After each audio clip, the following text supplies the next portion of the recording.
మీరందరూ బాగున్నారని ప్రభువుల వారిని స్తుతిస్తూ ఉన్నాం. చేరువచ్చిన మీ అందరికీ ప్రభువును రక్షకుడైన యేసు ప్రభువుల వారి ఘననామములు వందనాలు తెలియజేస్తూ ఉన్నాం. మీ అందరికీ బయట ఉన్న వారికి కూడా వందనాలు తెలియజేస్తూ ఉన్నాం. దేవుడు ప్రతి వారిని ఆశీర్వాదకరంగా ఉంచాలని కోరుతూ ఉన్నాం. ఈ రోజున కూడాను దేవుని వర్తమానాన్ని విందాం. గతించిన దినాలలో మహాదేవుడు మనందరికి చేసిన మేళ్లను బట్టి ప్రభువును స్తుతిస్తూ ఉన్నాం.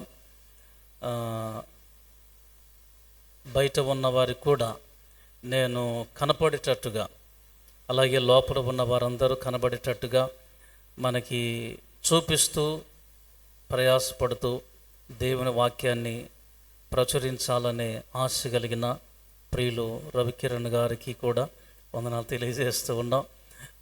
దేవుడు ఇలాంటి బిడ్డలను సంఘానికి అనుగ్రహించినందుకు ప్రభువుల వారిని స్తుతిస్తూ ఉన్నాం, ఆయన్ని ఘనపరుస్తూ ఉన్నాము. గతించిన 4 దినాల నుండి మనము శిలువ శ్రమల ధ్యానాలు చేస్తూ ఉన్నాం. శిలువ శ్రమల ధ్యానాలకి ప్రతి వారిని ప్రేమతో ఆహ్వానం తెలియజేస్తూ ఉన్నాం. ఈ స్థలానికి వచ్చే ప్రతి ఒక్కరూ ఆశీర్వదించబడిన వాళ్ళుగా దేవుడు చేస్తాడు, చేస్తూ ఉన్నాడు. కాబట్టి కుటుంబములందరూ కూడాను దైవ సన్నిధికి రావాల్సిందిగా కోరుతూ ఉన్నాను. ఆ రీతిగానే వాక్యము మీకు ఆశీర్వాదకరంగా ఉంటే మీ ఇంటి ప్రక్కల ఉన్నవారిని, ముందున్న వారిని, వెనక ఉన్నవారిని, మీ స్నేహితులను, బంధువులను తీసుకొని రావాలని కోరుతూ ఉన్నాను. ఆ రీతిగా మీరు జరిగించినందువలన మీరు కూడాను దేవుని సేవలో పాల్గొనిన వారై దైవ ఆశీర్వాదాలు పొందుకునేవారుగా మహాదేవుడు మిమ్మల్ని దీవిస్తాడు, ఆయన సాధనాలుగా వాడుకుంటాడు. ఆ రీతిగా మహాదేవుడు కృపను అనుగ్రహించవలసిందిగా కోరుచు ఉన్నాను. ఈరోజు అందించే వాక్యము ప్రార్థనాపూర్వకంగా వినవలసిందిగా కోరుతూ ఉన్నాను.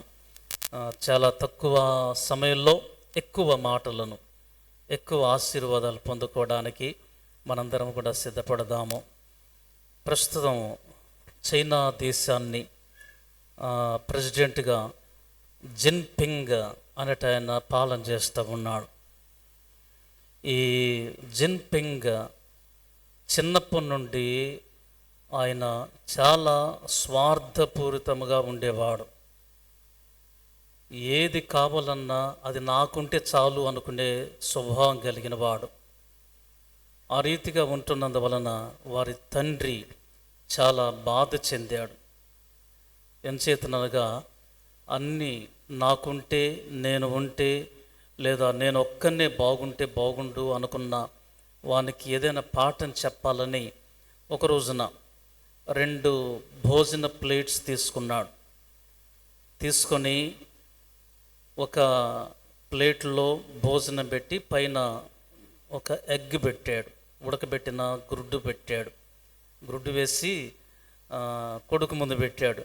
నాన్న, నీకేది ఇష్టమో తీసుకోమన్నాడు. ఆ కుమారుడు ఎగ్ ఉన్న ప్లేట్ తీసుకున్నాడు, ఎందుకంటే కనబడుతుంది కాబట్టి.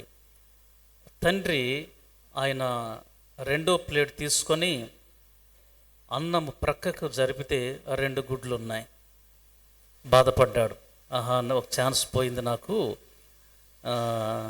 ఒక్కటే తింటున్నాను, మా నాన్నకు 2 వచ్చినాయి అనుకున్నాడు. 2వ రోజు కూడాను అలాగే కొడుకును పిలిచి రారా భోజనం చేద్దామన్నాడు. భోజనం చేద్దామని 2 ప్లేట్లు పెట్టాడు. పైన ఒక ఎగ్ ఉంది, ఇంకొక దాంట్లో అన్నమే ఉంది, అన్నము కూర ఉంది. నీకేది ఇష్టమో తీసుకోమని చెప్పాడు. తీసుకుంటే 2వసారి ఎగ్గు లేని ప్లేట్ తీసుకున్నాడు. ఎందుకు తెలుసా? అందులో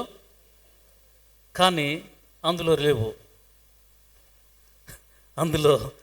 అందులో లేవు. ఒకే గుడ్డు, పైన కనబడుతున్న గుడ్డు వారి తండ్రి తీసుకున్నాడు. అప్పుడు బాధపడ్డాడు. బాధపడేటప్పుడు ముందు రోజు తండ్రి చెప్పాడు, మరి కనబడేది అంత మంచిది కాదు అన్నాడు. రెండోసారి ఆయన చెప్పిన మాట ఏంటి అని అంటే, తండ్రి ఆ గిన్నెలో 2 గిన్నెలు ఉన్నది, మనకు కనిపించే వాటిని ఎప్పుడు కూడా విశ్వసించకూడదు, అంతరంగంలో చాలా ఉంటాయి అని చెప్పాడు. 3వ రోజు కూడా భోజనం అదే పద్ధతిలో పెట్టాడు. అప్పుడు చెప్పాడు, కుమారుడా నీకేది ఇష్టమో తీసుకోమన్నాడు. 3వ రోజు, డాడీ మీరు పెద్దవాళ్ళు, ముందు మీరు తీసుకోండి, తర్వాత నేను తీసుకుంటా అని చెప్పాడు. అప్పుడు ఒక్క గుడ్డు ఉన్నది, తండ్రి తీసుకున్నాడు. ప్లేటు కుమారుడికి ఇస్తే అందులో 2 గుడ్లు ఉన్నాయి. అప్పటి నుండి ఆయన తెలియజేసిన మాట ఏంటంటే, మన స్వార్థం ఎప్పుడు చూసుకోకూడదు. నేను ఒక్కరిని తింటే బాగుండును, నేను ఒక్కరిని పాలిస్తే బాగుంటుంది, నాకు సమస్తము కలిగి ఉంటే నేను ఒక్కరినే బ్రతికితే బాగుండును అనకూడదు. ఎప్పుడైతే ప్రక్కవారిని గురించి మనము ఆలోచన చేస్తామో అప్పుడు దేవుడు మనల్ని దీవిస్తాడు అని చెప్పాడు. తండ్రి మాట విని ఎదుటివారి కోసము ఆయన స్టూడెంట్గా ఉన్నప్పటి నుండి పనిచేస్తున్నందు వలన ఈనాడు చైనా దేశానికి ప్రెసిడెంట్గా అయ్యాడు ఆయన. ఈ రోజున దేవుని వాక్యాన్ని నీవు వినడానికి స్థలానికి చేరి ఉన్నావు. ఈ రోజున అందించే వాక్యము మార్కు సువార్త 4వ అధ్యాయము 26వ వచనము నుండి 29వ వచనం వరకు చదువుగా మనం విన్నాం. 28వ వచనంలో భూమి మొదట మొలకను, తరువాత వెన్నును, అటు తరువాత వెన్నులో ముదురు గింజలను తనంతట తానే పుట్టించును అని ఈ మార్క్ తన సువార్తలో తెలియజేస్తాడు. ఈ 4 సువార్తికులు ఉంటే యోహాను ఆయన ఎప్పుడు కూడాను ఈ ఉపమానాలు ఉపమేయాలు ఇవి తెలియచేయాల రాయలేదు ఆయన. ఈ 3 సువార్తికులు మార్క్, మత్తయి, లూకా వారు ఉపమానాలు తెలియజేశారు. ఈ ఉపమానాలలో మొట్టమొదటి సువార్తికుడు మార్కు రాశాడు. ఆయన ఆ రోజుల్లో యెరూషలేములో భాగ్యవంతుడు, ఆయనకు మాత్రమే ఫస్ట్ ఫ్లోర్ వేసుకున్న బిల్డింగ్ ఉంది. ఆయన యవ్వనస్తుడు, యవ్వన కాలములో ఉండి యేసు స్వామిని విశ్వసించాడు. ప్రభువుల వారిని విశ్వసించి ఆయనకు కలిగిన ఆస్తిని అమ్మివేసి, ఆ రోజుల్లో ఈ పెపైరస్ అనే పేపర్ ఈజిప్ట్ నుండి తెప్పించుకొని ఆయన ఆస్తి అంతా అమ్మితే కొంచెం పేపర్ వచ్చింది. ఆ పేపర్లో ఆయన 16 అధ్యాయులుగా సువార్తను రాస్తాడు. ఈ సువార్తలో ముఖ్యంగా మిగిలిన వారు రాయని ఈ ప్యారబుల్ ఇందులో రాస్తాడు. ఇది ఆయన ఒక్కడ మాత్రమే రాస్తాడు. అందులో రాయడానికి కలిగిన కారణాలు కొన్ని విషయాలు ఉన్నాయి.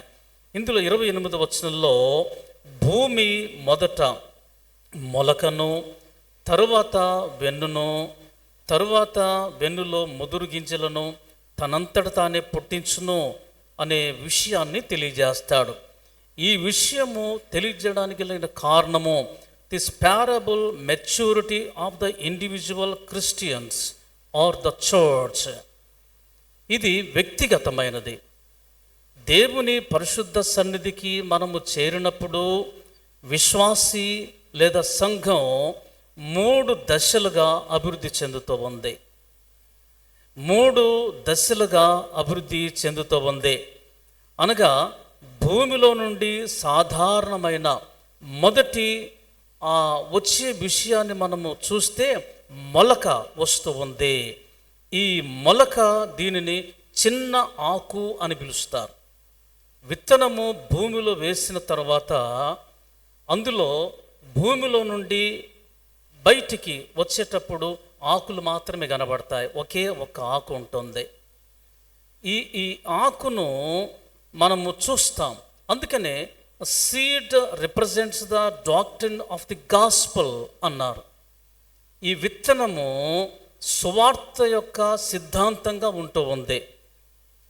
విత్తనము లేకపోతే పంట రాదు. విత్తనము లేకపోతే సమృద్ధి అయిన ధాన్యము ఎవరికి దొరకదు. అంచేత the word of God is the seed. దేవుని వాక్యము మనకి విత్తనంగా ఇచ్చాడు. అంటే దేవుడు మాట్లాడుచు ఉన్నప్పుడు ఆయన మాటలన్నీ కూడాను నోటు. ఈ విత్తనాలు భూమిలో పడే విత్తనం కాదు. దేవుడు మాట్లాడితే మన హృదయములో అవి పడినప్పుడు మనము ఫలించడానికి దేవుడు కృపను అనుగ్రహిస్తాడు. అందువలన ఈ స్థలములో చేరిన ప్రతి ఒక్కరి హృదయము ఒక పొలముగా ఉండాల. ప్రతి ఒక్కరి జీవితము పంట పండి ఆశీర్వదించబడి అది ఇతరులకు ఆహారముగాను కడుపు నింపేదిగాను ఆత్మీయ జీవితంలో ఎదుగుదలను ఇచ్చేదిగాను ఉంటూ ఉండాలా. అందుకనే ఈ వాక్య భాగంలో విశ్వాసి 3 దశలుగా ఫలించే విధానాన్ని మనం తెలియజేస్తాం. విత్తనమేమో ఈ సువార్తకి మూలమైతే, ఈ వాక్యాల్లో చూస్తే the field represents the hearers. ఈ పొలము అనేది వినేవారికి ఏర్పాటు చేయబడింది. ఈ ఉపమానము యేసు ప్రభువుల వారు 39 ఉపమానాలు తెలియజేశాడు. న్యూ టెస్టిమెంట్లో గాస్బుల్స్లో 39 ఉపమానాలు తెలియజేశాడు. 39 ఉపమానాలు చెప్పడానికి గల కారణం ఏంటి అనంటే, పాత నిబంధన గ్రంథంలో ఎవరైతే అపరాధం చేస్తారో, తప్పిదమ్ములు చేస్తారో, దేవుని వాక్యమును ధర్మశాస్త్రమును దూషిస్తారో, లేదా ప్రధాన యాజకుడు కావచ్చు, పాలకులు కావచ్చు, వారిని దూషించినప్పుడు వారిని తీసుకొని వచ్చి శిక్ష వేస్తారు. శిక్ష వేసే సమయంలో ఆ శిక్ష అనుభవించే వానికి 39 కొరడా దెబ్బలు కొట్టాల. 39 కొరడా దెబ్బలు కొట్టాల. అందువలన ఈ 39 కొరడా దెబ్బలకి, ఒక్కొక్క కొరడా దెబ్బకి ఒక్కొక్క ఉపమానాన్ని యేసుప్రభుల వారు తెలియజేశాడు. అంటే ఒక్కొక్క కొరడా దెబ్బ, ఒక్కొక్క ఉపమానము పరలోకమును సూచించేదిగా చెప్పబడింది.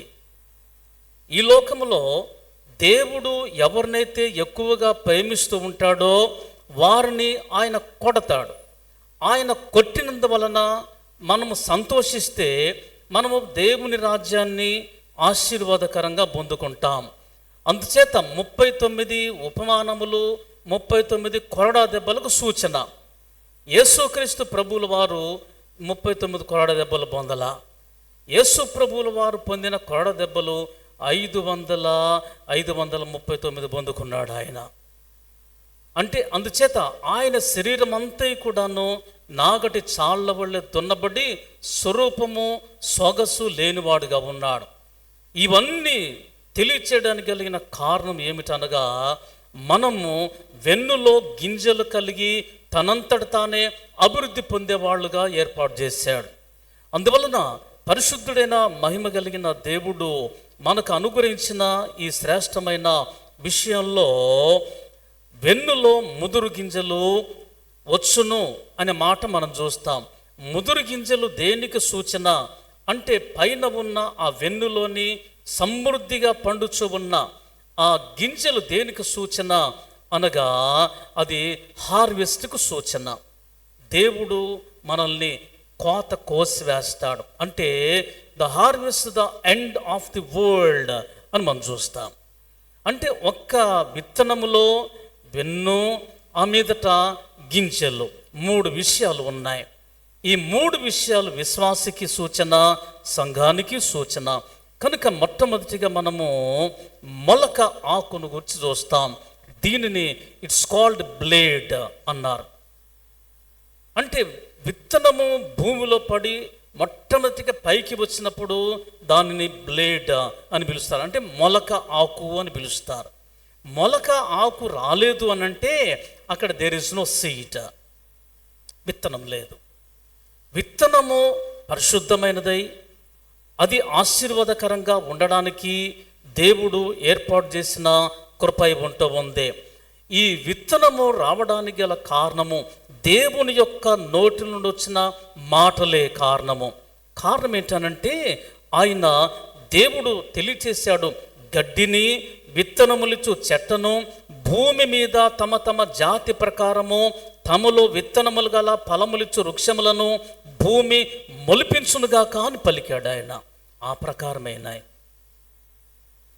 అద్భుతం ఏంటంటే ఆయన చెట్లు వేసినప్పుడు ఆ చెట్లలో విత్తనాలు ఉన్నాయి, ఫలములు లేకపోయినా చెట్లలో విత్తనాలు ఉన్నాయి. అది అద్భుతం. అంటే దేవుడు సమస్తమును అందులోనే సిద్ధపరిచాడు. ఆదామును మనం చూస్తే ఆదామ్ మీన్స్ ద పీపుల్ అని అర్థం. ఆదాము అంటే చాలామంది ఎర్రనవాడని మట్టితో తీయబడినవాడు అని చెప్తారు, కానీ ఆదాము అంటే జనము అని అర్థం. అంటే మొదటి ఆదాములో స్త్రీలు ఉన్నారు, పురుషులు ఉన్నారు. అంతేకాదు ప్రతి దేశంలో ఉన్న వాళ్ళందరూ ఆదాము యొక్క శరీరములో ఉన్నారు. అది దేవుని అద్భుతం, మహా అద్భుతం అది. అంచేత ఆనాటి నుండి దేవుడు వారిని వేరు చేసిన తర్వాత పురుషునిలో స్త్రీలో ఆయన బిడ్డలను ఏర్పాటు చేశాడు. దేవదేవుడు మనకిచ్చిన ఈ శ్రేష్టమైన భాగ్యంలో కృప కలిగిన దేవుడు మనకు తెలియజేస్తూ ఈ సందర్భంలో అంటాడు, there is only a blade but this is a full of promise for a good blade shows there is a good seed at abundance అని మాట తెలియజేస్తాడు. మన ఆధ్యాత్మిక దైనందిన జీవితాలలో ఈ విత్తనము భూమిలో నుండి పైకి వచ్చిన తర్వాత అది మనం చూస్తాం మొలక ఆకుగా ఉంటూ ఉంది. ఈ మొలక ఆకు దాని యొక్క చివరి ఫలితం ఏమనగా సమృద్ధి అయిన ఫలము అని మనం చూస్తాం. అందువలన ఈ వీరిని మనము చెట్ల రూపంలో కావచ్చు, లేదా మనము ధాన్య రూపంలో చూడడానికి వీలు లేదు. ఇది మన జీవితం, మనుష్యుని జీవితం. ఇది నీ జీవితం, నీ బ్రతుకు, నా బ్రతుకు, పాస్టర్ ప్రభాకర్ అనే వాని బ్రతుకు, చేరువచ్చిన నీ బ్రతుకు, మీ బ్రతుకు. ఇది దేవుడు తెలియజేశాడు.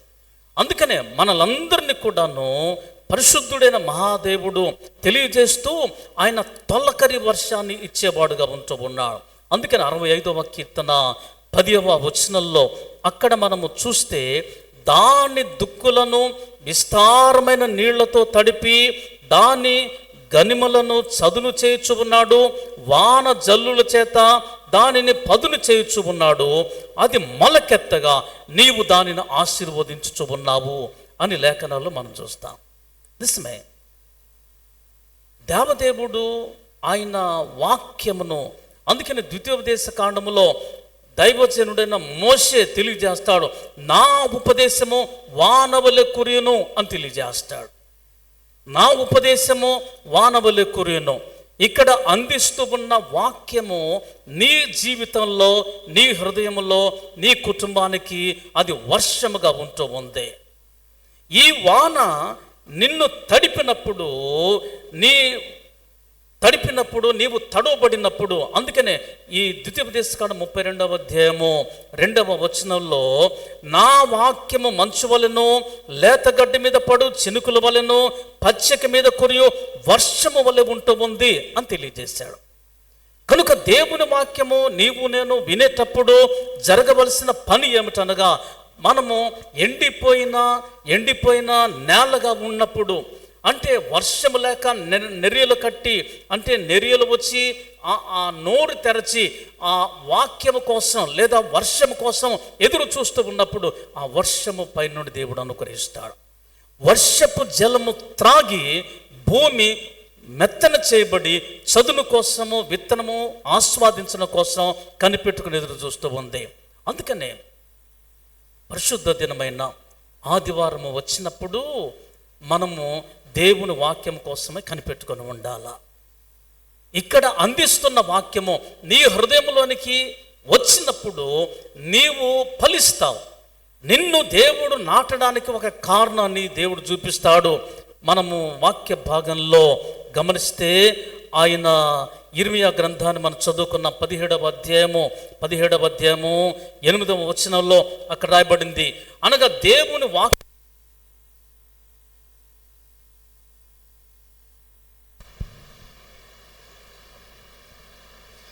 ఎవరైతే దేవుని వాక్యం కోసము వస్తారో అట్టి వారిని పరిశుద్ధుడైన మహాదేవుడు నీటి కాలవల యొద్ద నాటుతాడు ఆయన. అందుకనే మొదటి కీర్తన 3వ వచనంలో, ఇర్మియా గ్రంథం 17వ అధ్యాయము 8వ వచనంలో ఈ మాటలు మనం చూస్తాం. అతడు నీటి కాలువల యోరన నాటబడినదై అని అంటాడు. నీవు నేను ఎక్కడ నాటబడాలనంటే ఎక్కడో నీరు లేని ఎడారుల్లో నాటబడాల. దేవుడు మనల్ని లేదా అరణ్యములో నాటలేదు, నీరు లేని ఎడారి ప్రాంతంలో రాళ్ళమయము కలిగిన స్థలములో ఆయన మనల్ని నాటలేదు. ప్రభువుల వారు మనల్ని నీటి కాలువల యోరన ఒడ్డున నాటాడు. నీళ్లు ప్రవహిస్తూ ఉండగా ఆ ప్రవాహం ప్రక్కన మనల్ని నాటాడు. అది అద్భుతం. అందుచేత మన యొక్క మన వేర్లు ఆ నీరు ఎక్కడికి ప్రవహిస్తూ ఉందో, ఎక్కడ ప్రవహిస్తుందో అక్కడికి వెళ్ళాలా.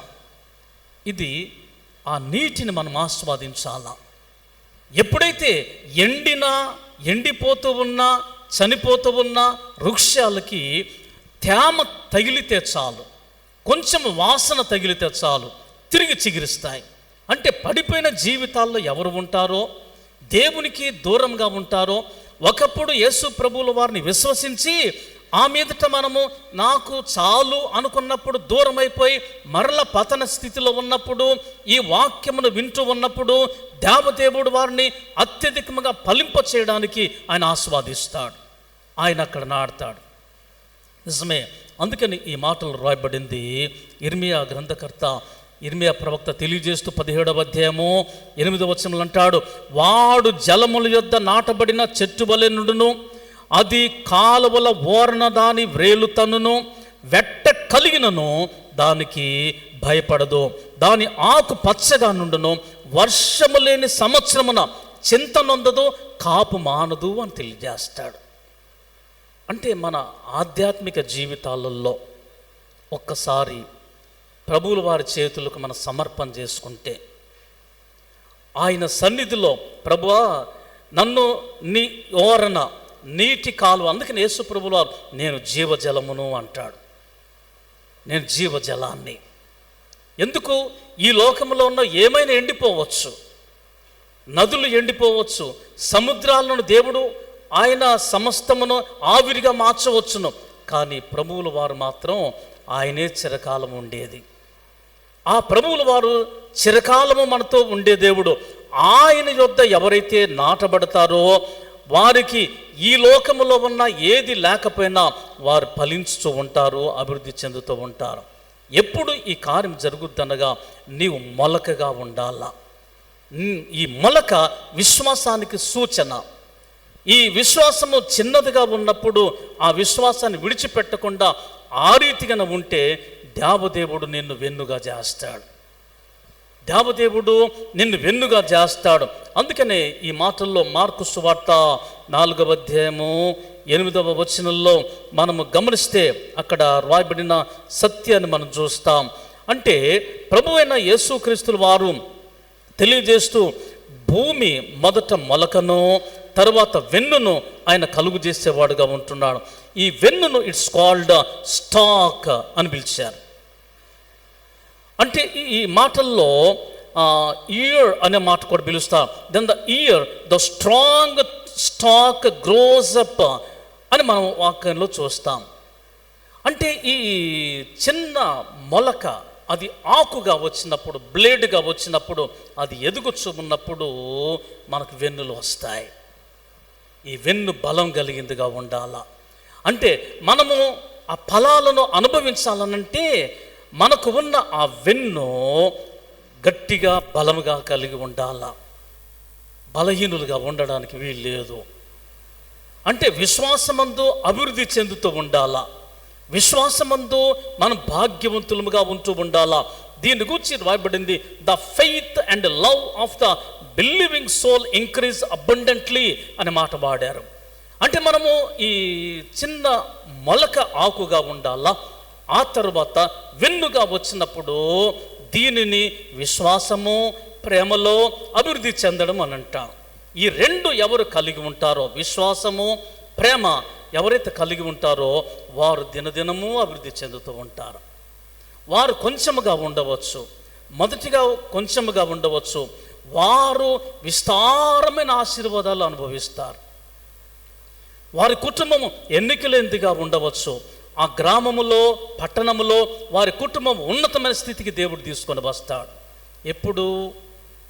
దేవునిలో మనం ఉన్నప్పుడు, ప్రభువునందు విశ్వాసము కలిగినప్పుడు.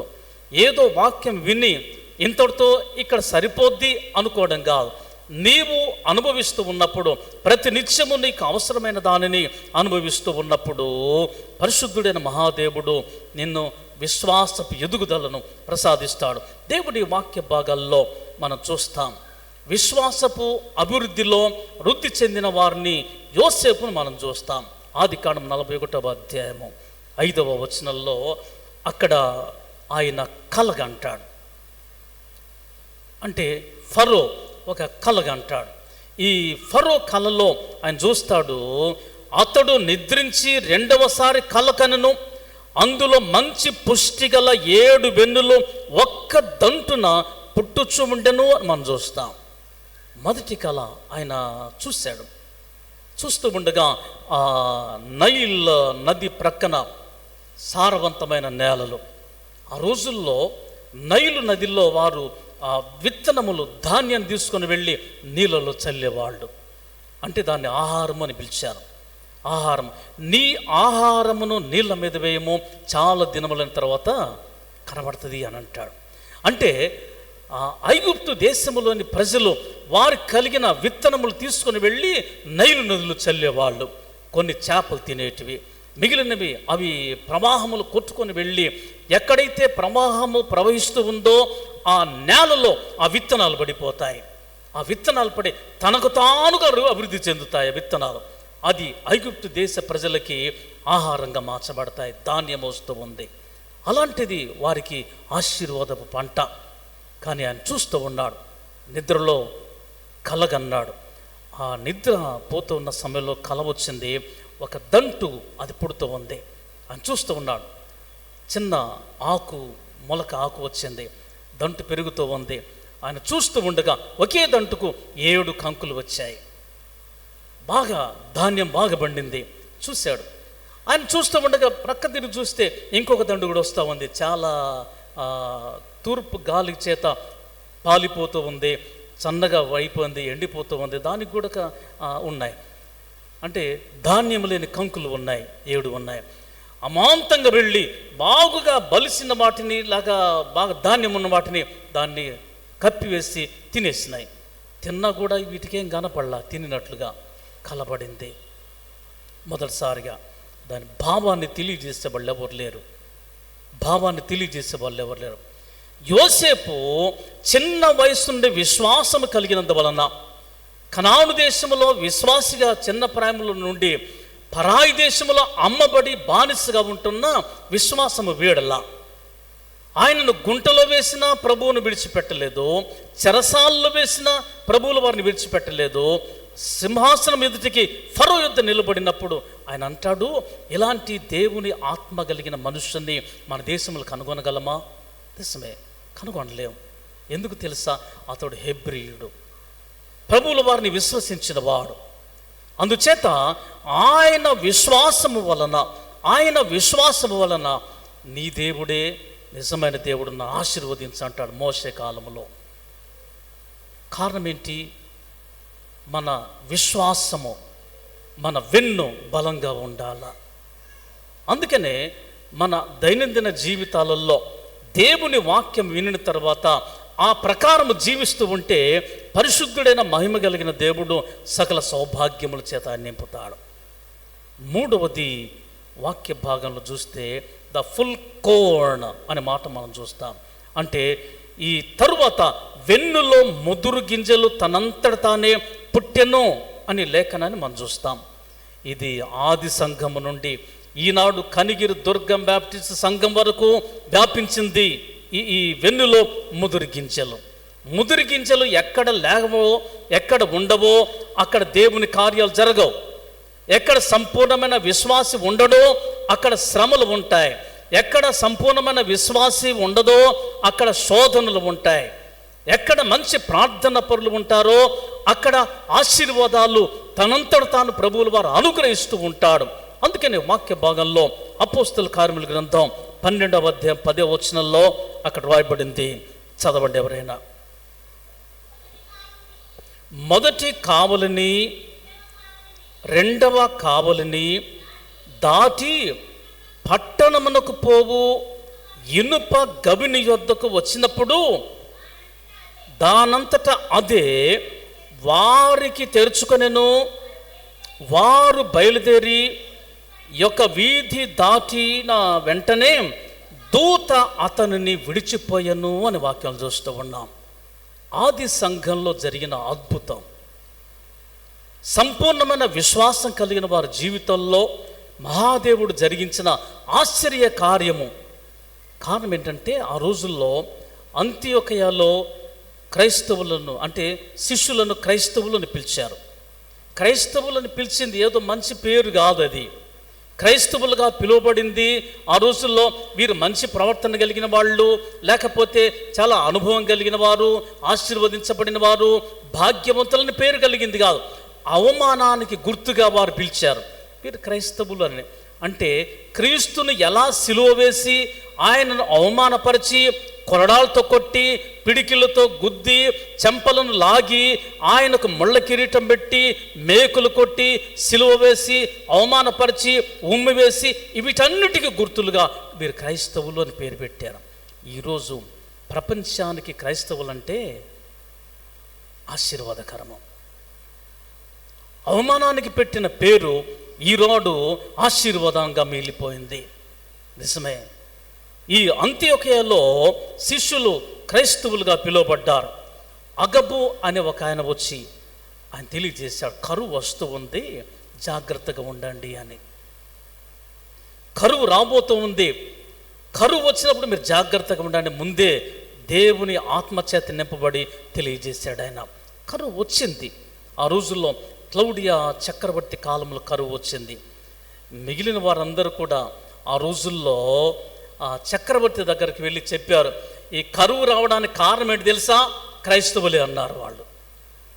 ఈ కరువు రావడానికి క్రైస్తవులే కారణం. వారు దేవుని విడిచిపెట్టారు.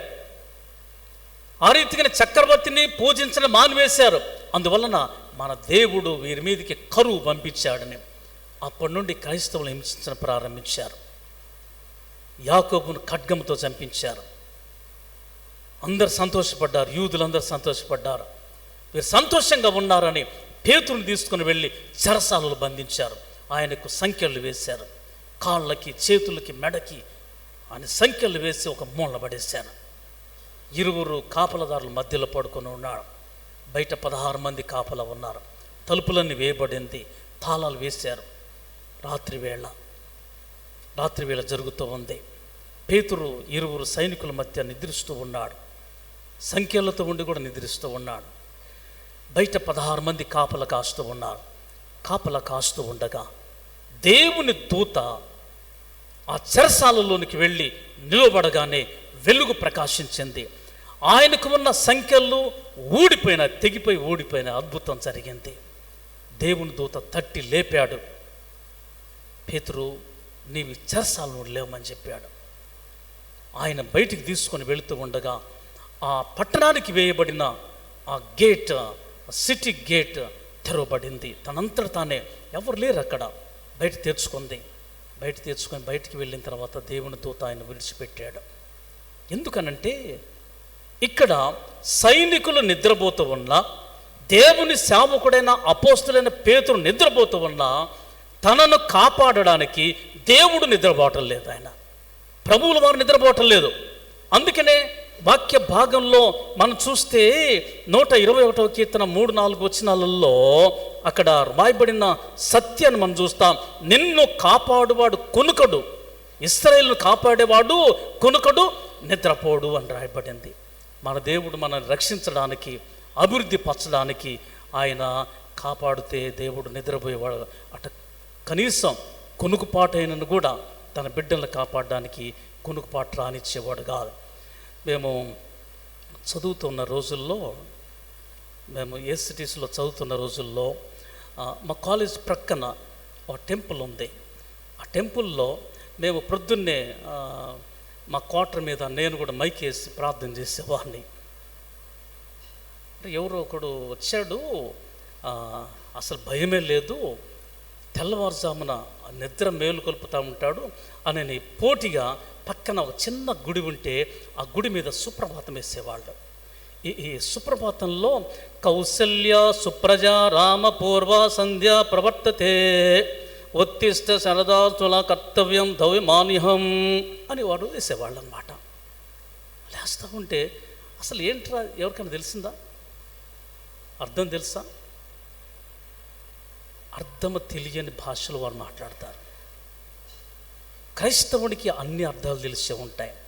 మేము అసలు ఏంటి, what is the meaning of this shloka అని మనం చూస్తే అందులో రాయబడింది, కౌశల్యాదేవికి సుపుత్రుడు రామ పురుషోత్తమ, తూర్పు తెల్లవారుచున్నది, దైవ సంబంధమైన ఆహిణకములను చేయవలసి ఉన్నది, కాబట్టి నువ్వు లెమ్ము అన్నమాట. దాని అర్థం దేవుణ్ణి మేలుకొల్పేవాళ్ళు అనమాట.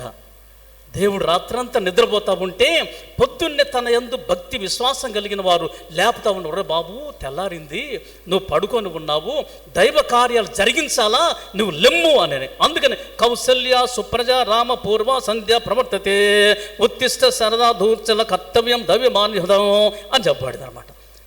మన దేవుడు అలాంటి వాడు కాదు. నీవు నేను నమ్ముకున్న దేవుడు అలాంటి వాడుగా నిద్రపోయేవాడు కాదు. తన బిడ్డలను కాపాడడానికి దేవుని యందు విశ్వాసము ఉంచి వారు ప్రయాణం చేస్తూ ఉన్నా, వారు పని చేస్తూ ఉన్నా, ఇంటిలో ఉన్నా నిన్ను కాపాడడానికి ఆయన కునికేవాడుగా నిద్రపోయేవాడు కాదు. కారణం ఏంటనంటే ఆయన దేవుడు. ఆయన మనల్ని విశ్వాసములో కాపాడే రక్షకుడుగా ఉంటూ ఉన్నాడు. అందువలన పేతురు నిద్రపోతూ ఉన్నా దేవుడు నిద్రపోకుండా తన విశ్వాసి చెరసాలలో ఉన్నప్పుడు విడిపించడానికి దూతను పంపి బయటికి తీసుకొని వచ్చాడు, అద్భుతం చేశాడు. ఆయన బయటికి వెళ్ళిన తర్వాత అప్పుడు తెలిసిందనమాట, దేవుని దూత నా యొద్దకు వచ్చిన లేపి పరిశుద్ధుల యొద్దకు తీసుకొని వచ్చినాడు అని చెప్పాడు ఆయన. నిజమే, మన ఆధ్యాత్మిక దైనందిన జీవితాలలో మొట్టమొదటిగా మన విత్తనము భూమిలో పడి మొలక రావాలా, రెండవది వెన్ను రావాలా, ఆ మీదట ఆ వెన్నులో ముదిరి గింజలు రావాలా. అది సంపూర్ణమైన విశ్వాసకి గుర్తుగా ఉంది. ఒకసారి జరిగిన ఒక సంఘటన చెప్పి నేను క్లోజ్ చేస్తా. ఒకసారి జరిగిన సంఘటన, జాన్ డగ్లస్ అనే విశ్వాసి అమెరికాలో ఉన్నాడు. ఏం పేరట? John Douglas. యుఎస్ఏలో ఉన్నాడు. ఆయన ఒకరోజు రాత్రి ప్రార్థన చేసుకుంటూ ఉన్నాడు. ప్రార్థన చేసుకుంటూ ఉండగా దేవుని స్వరం ఏర్పడింది. డగ్లస్ అన్నాడు, ప్రభువా అన్నాడు, నీవు రుమేనియా దేశానికి వెళ్ళి సువార్త ప్రకటన చెప్పమన్నాడు ఆయన. నీవు లేచి రేపు రుమేనియా దేశానికి వెళ్ళి సువార్తను ప్రకటన చేయమని చెప్పాడు. ఆయన ఉలికి పడ్డాడు. ఇదేం ప్రభువా, ఇంకా ఏ దేశం అని చెప్పు, కెనడా చెప్పు నేను వెళ్తాను, నేను బ్రిటన్ దేశం చెప్పు వెళ్తాను, ఆస్ట్రేలియా చెప్పి వెళ్తాను, ఆఫ్రికా వెళ్ళమని చెప్పి వెళ్తాను, కానీ రుమేనియా దేశం వెళ్ళమంటావేంటి అని అన్నాడు ఆయన. వెళ్ళమని చెప్పాడు అంతే. దేవుని సేవకుడు ఎక్కడికైనా వెళ్ళాలా. రుమేనియా దేశం వెళ్ళమంటే రుమేనియా దేశంలో క్రైస్తవుడు అన్నబడిన వాడు ఉంటే, క్రైస్తవుడు వచ్చి సువార్త ప్రకటన చేస్తే సామాన్య పౌరులు కూడా చంపేయచ్చు. అక్కడికి సువార్తికుడు వెళ్ళినా, క్రైస్తవుని చేతుల్లో బైబిల్ చూసినా, ఒకవేళ ఎవరి చేతుల్లో బైబిల్ చూసినా సామాన్యులు కూడా వారిని చంపేయవచ్చు. అలాంటి చట్టం ఉంది, అలాంటి చట్టం వచ్చింది. అలాంటి దేశానికి వెళ్ళమంటావేంటి, నేను అక్కడికి చచ్చిపోవాలా అన్నాడు ఆయన. నువ్వు వెళ్ళు అంతే. వెళ్ళాడు ఆయన. జాన్ డగ్లస్ ఆయన చాలా పెద్ద కోటు కింద మోకాటి కంటే కిందికి పొడవు ఉండేది కుట్టించుకున్నాడు ఆయన. లోపల అన్ని పాకెట్స్ ఏర్పాటు చేసుకున్నాడు, పెద్ద పెద్ద పాకెట్స్ కుట్టించుకున్నాడు. పైన పాకెట్స్ ఉన్నాయి. ఈ పాకెట్స్ కుట్టించుకొని ఆయన అన్ని కరపత్రాలన్నీ తయారు చేసుకున్నాడు. చిన్న చిన్న క్రొత్త నిబంధనలను ఏర్పాటు చేసుకున్నాడు. వాటి నిండా లోపట బయట అన్ని పెట్టుకొని ఆయన ఫ్లైట్ ఎక్కాడు. ప్రార్థన చేసుకున్నాడు, ప్రభువా నీ వెళ్ళమన్నావు రొమేనియా దేశం, నేను వెళ్తా ఉన్నాను. రొమేనియా దేశం ల్యాండ్ అవుతూ ఉంది. ఫ్లైట్ ల్యాండ్ అవుతుంది. గుండెలో భయం చుచ్చుకుంది. చచ్చిపోతానో బ్రతుకుతానో, మరలా నా దేశం వెళ్తానా లేకపోతే రొమేనియా దేశంలో చనిపోతానా? ఆయన దేవుడు బొమ్మన్నాడు కదా, ఎక్కడ చచ్చిపోతే ఏముందిలే అనుకున్నాడు ఆయన. సరే ఫ్లైట్ ల్యాండ్ అయింది. ఒక్కొక్కరిని విదేశంలో నుండి, ప్రత్యేకంగా అమెరికా దేశం నుండి ఫ్లైట్ వచ్చిందనంటే ఎవడొకడు క్రైస్తవుడు వచ్చి ఉంటాడు నాస్తికుల దేశానికి, మా కమ్యూనిస్ట్ దేశానికి అని వారు అనుకుంటున్నారు. ల్యాండ్ అయింది. అందరినీ చెక్ చేస్తూ ఉన్నారు. చాలా చాలా తీవ్రంగా వారు వేసుకున్న షూస్ కూడా విప్పేసి అందులో ఇంకేమైనా ఉందేమని చూస్తూ ఉన్నారు. అందరూ లైన్గా నిలబడి ఒక్కొక్కరిని గంటన్నర చెక్ చేస్తూ ఉన్నారు. ఇక ముగ్గురున్నారు, ఇద్దరున్నారు. జాన్ డగ్లస్ ఆయన పెద్ద కోటు వేసుకొని ఆయన భయంతో వచ్చాడు. ప్రభువా ఒకవేళ నేను చచ్చిపోతా నీ కోసం, నీ వెళ్ళమన్నావు, నీ పని ఏంటో నా చేత చేపించుకో ప్రభు అన్నాడు. ఆయన ఇద్దరు ఆఫీసర్స్ అటువైపు ఒకరు ఇటువైపు ఉన్నారు.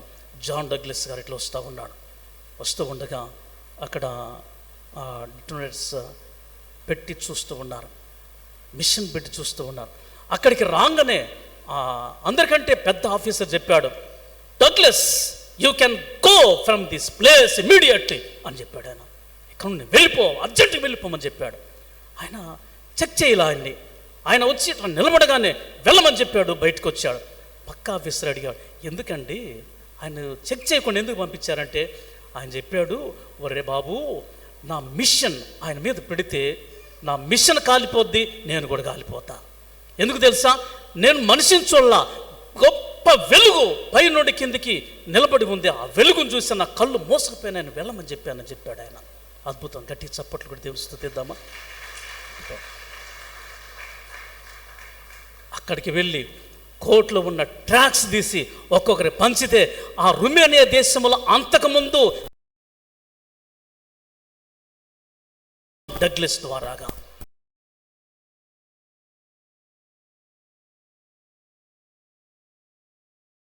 కలిగిన అంటే సంపూర్ణమైన విశ్వాసము కలిగి దేవుని కోసం ఏర్పాటు చేయబడిన సేవకునిగా అన్య దేశములోనికి వెళ్ళి ఎక్కడైతే సువార్త ముగించబడి మూయబడి ఉందో ఆ ప్రాంతానికి వెళ్ళి వెలుగుతో నింపగలిగిన వాడు. అద్భుతం జరిగింది. అలాంటి ఆశ్చర్య కార్యాలు నీవు నీ కుటుంబంలో జరగాలని నీవు కోరుకుంటే దేవుని వాక్యమును నీ హృదయంలో చేర్చుకోవాలా. నీవు విశ్వాసములో నీవు ఎదగాల. సంపూర్ణమైన విశ్వాసం కలిగి ఉండాలంటే ముదిరి గింజలు నీలో ఉండాల. ఆ ముదిరి గింజలు వచ్చినప్పుడు ప్రభు అయిన యేసుక్రీస్తుల వారు నిన్ను బట్టి సంతోషిస్తాడు, నిన్ను బట్టి ఆనందిస్తాడు, నీ జీవితాన్ని మార్పులను తీసుకుని వస్తాడు. నీవు ఎక్కడ నివాసం చేస్తూ ఉన్నా, ఏ ప్రాంతంలో పనిచేస్తూ ఉన్నా దేవుడు నిన్ను అంచెలంచెలుగా విస్తరింపజేసి ఆశీర్వాదకరంగా ఉంచుతాడు. అలాంటి ఆశీర్వాదాలు నీకు నీ కుటుంబానికి చేరువచ్చిన ప్రతి వారికి అనుగ్రహించాలని కోరుకుందాం. తలలోంచుదాం, ప్రార్థన చేసుకుందాం. దేవుడు నీతో మాట్లాడితే, ఈ ఉపమానం ద్వారా ప్రభువుల వారు నీతో మాట్లాడితే, ప్రభువా నన్ను కూడా ఆశీర్వదించు, జింక్పింగ్ లాగా నన్ను ఆశీర్వదించు, యోసేపు లాగా నన్ను ఆశీర్వదించు, ఆది సంఘ విశ్వాసులు వృద్ధి చెందిన రీతిగా నన్ను ఆశీర్వదించు, ఆది సంఘములోని విశ్వాసి అభివృద్ధి పొందిన రీతిగా నన్ను ఆశీర్వదించు, పేతురు వలె నన్ను చేయి, జాన్ డగ్లస్ లాగా నీకోసం నన్ను వాడుకో ప్రభువా అని అడిగితే నీకోసం ప్రాణం పెట్టి తిరిగి లేచిన దేవుడు నిన్ను బలపరుస్తాడు, ఆశీర్వాదంతో నింపుతాడు. నిన్ను కాపాడడానికి, నిన్ను ఆశీర్వదించడానికి, నిన్ను వృద్ధి చేయడానికి ప్రభు అయిన దేవుడు కునుకడు, నిద్రపోడు. అలాంటి దేవుడు మనకున్నాడు. పరిశుద్ధుడు అయిన మా దేవ, మీకు స్తోత్రాలు తెలుస్తూ ఉన్నాం. విత్తిన వాక్యము అందరి హృదయాలలో ఫలింపచేయండి. ప్రతి వారు ప్రభువా మీకోసము జీవించడానికి, ఇతరులకు మీ ప్రేమను పంచడానికి, ఇతరులకు సువార్తను అందించడానికి, విశ్వాసమును చూపించడానికి ఈ స్థలములో చేరిన ఒక్కొక్కరిని ప్రతి ఒక్కరిని వాడుకోమని అడుగుచూ ఉన్నాం. రక్షకుడువైన మా తండ్రి, పరిశుద్ధుడువైన మా దేవ, మీ నామ మహిమార్థమై ప్రభువా దుర్గం బ్యాప్టిస్ట్ సంఘంలో ఉన్న ప్రతి కుటుంబాన్ని ఈరోజు వాక్యం వినిన ఒక్కొక్కరిని ప్రతి ఒక్కరిని చేతులెత్తి దీవించినందుకు వందనాలు తెలుస్తూ యేసు నామమున ప్రార్థించి వేడుచున్నాం తండ్రి, ఆమెన్. కొయిర్ వారు